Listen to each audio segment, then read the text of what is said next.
So assuming that you've all given your signed forms already, we can proceed. But those who remain have assumed the risk of all offense, being able to sue only Ted Cohen if they are unhappy. Law professors like me traditionally celebrate the first Monday in October, the date on which the Supreme Court returns from its summer recess. We gather here today on the fourth Tuesday in November, time for our annual Hyde Park ritual, the perennial and proverbial struggle between Latke and Hamantaschen. Like the first Monday in October, the date of the fourth Tuesday brings the comfort of certain false certainties. Of course, the cold weather, the football season. I may be the first to tell you that the University of Chicago has again suffered a losing season. I'm sorry. In fact, I may be the first to tell you that the University of Chicago actually has a football team.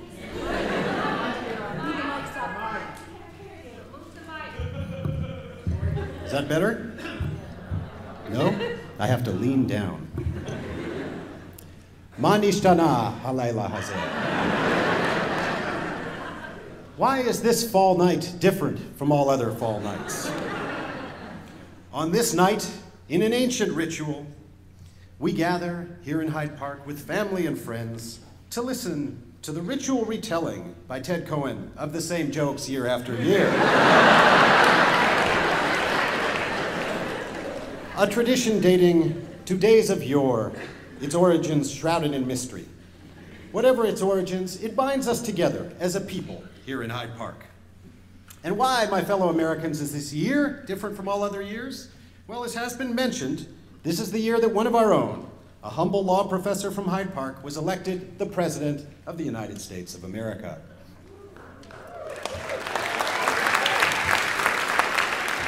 I wish I could take full credit, as Ted said, but I can only take partial credit, namely one vote.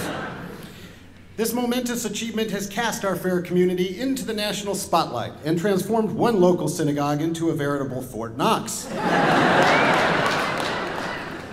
Now, the president-elect has been elected on a promise of change. And I submit, friends, that we need a new kind of politics here in Hyde Park. We need change as well. Year after year after year, in the election that will be held at the end of the evening between Latke and Hamantash, the Latke wins.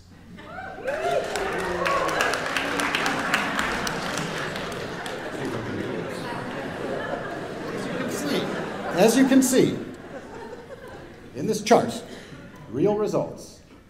In the red here we have the Latke, consistently around or over 50%. In the green we have the Hamantaschen, usually under 40%. This line you may be wondering about, that's Ron Paul.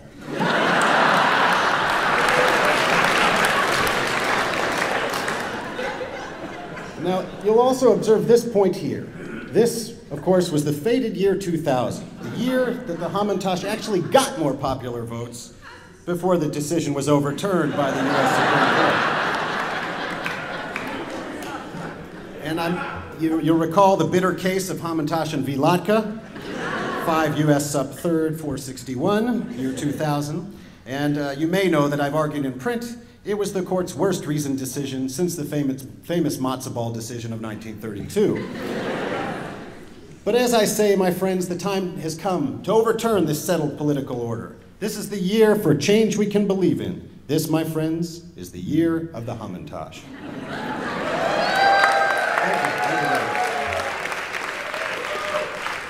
Now, in order to address this, we first have to engage in some study. We have to start with some cold, clear-eyed analysis of why the situation has become as it has.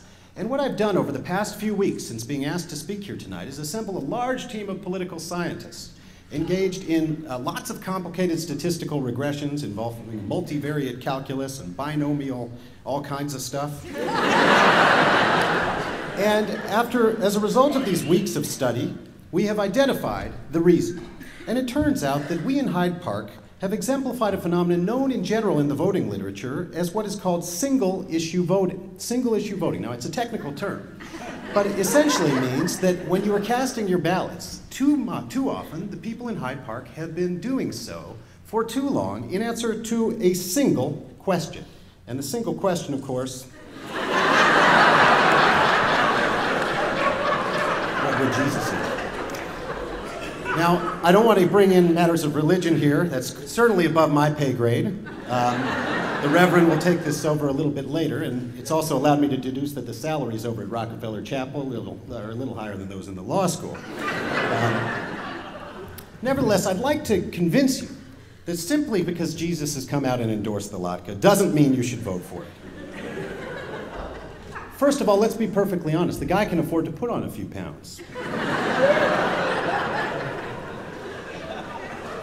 For the rest of you, examine your waistline and answer a single question.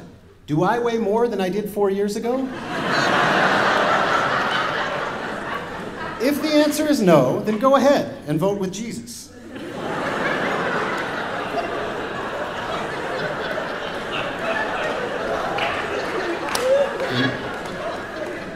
On the other hand, if you're one of the many of us who cannot answer no to that question, who actually weigh more than we did last year, you might consider voting for the Hamantash. Otherwise, I'm concerned you might come to resemble another well-known savior out there in the market of religion. Now, another argument you will hear, no doubt from my opponents tonight, is that the latke is superior because it's so delicious with sour cream and applesauce. Now, I understand this concern, but think about it. What isn't good with sour cream and applesauce? Take matzah, for example. Matzah, of course, is appropriately named the bread of affliction. You recall those old light beer ads? Less filling tastes great. Well, matzah, of course, is more filling, tastes lousy. But put a little sour cream and applesauce on it, it's just fine. My point is that sour cream and applesauce are used to hide flavor and not to bring it out.